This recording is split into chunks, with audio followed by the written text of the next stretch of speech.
Sony has been putting a lot of features and settings into their cameras recently that you don't want to miss. Maybe you have one of the newer Sony cameras or you're thinking about picking one up. These are my top 5 features and settings from Sony cameras that were released in 2023. And I have to suspect that they'll be including these in their 2024 releases as well. A lot of these settings and features were showing up in the ZV-E1, and I've also used them in the A6700 and the A7C Mark II, and I found each of them to actually be useful. So what are these 5 new settings in Sony cameras that you don't want to miss? The first one is auto framing.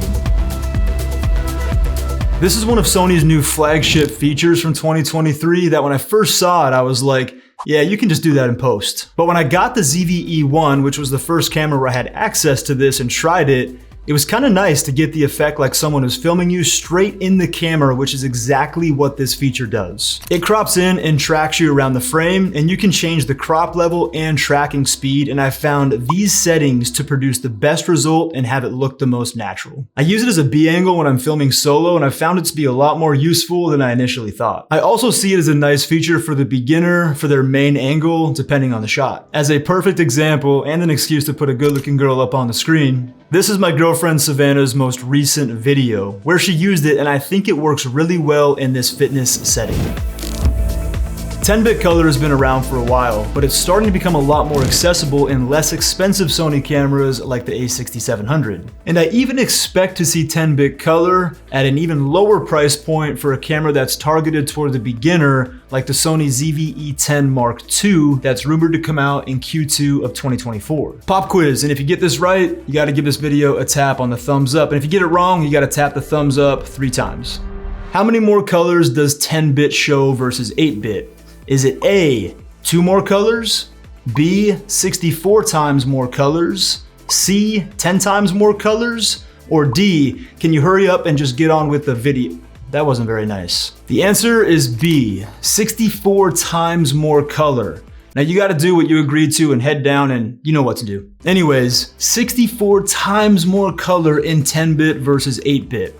And look, they're both showing a combination of red, green, and blue, but where you really get the big difference is the amount of those little colors in between each of those for the overall gradient that you get in 10-bit versus 8-bit. And where you really start to notice this is in the transition or the gradient between colors. I'm going to blast 2 contrasting colors of blue and orange onto this wall. And where I really want you to pay attention is in the smoothness of the transition between the colors. Up top, we have 8-bit and below we have 10-bit. Since having 10-bit colors in my camera, I've noticed that the end result looks a bit more natural and overall has a higher quality. And although it's hard for me to test for this to see the major differences, I have noticed that 10-bit color is a lot more appealing for skin tones than something like 8-bit, and it has a lot more natural look to it. But to really maximize the end result, whether you're in 10-bit or 8-bit, of how those colors are looking, you have to make sure that you nail your exposure, which has become a really hot topic for all of you on my one-on-one calls. If you want to connect one-on-one and you have some detailed questions, you can go right here. And because nobody knows how to spell my last name, or say it for that matter, I've also included a link down below.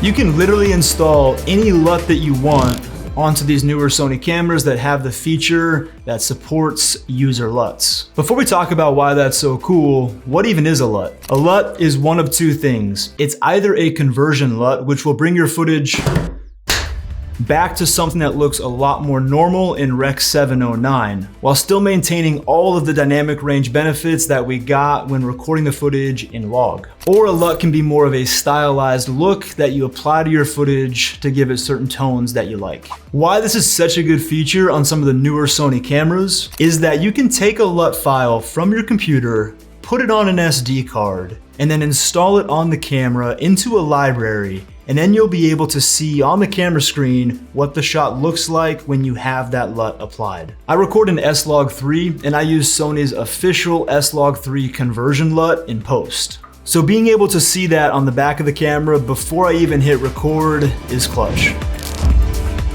To be completely honest, I think Sony's showing off at this point. They already had the best autofocus, and then they're like, we're gonna put an AI chip in our newer cameras and use it to make our autofocus on our consumer level cameras make our autofocus even more sticky, and not lose focus on the subject in situations like when other people walk in front of the subject in the frame. I thought AI was just out there to help me make better hooks for my YouTube videos.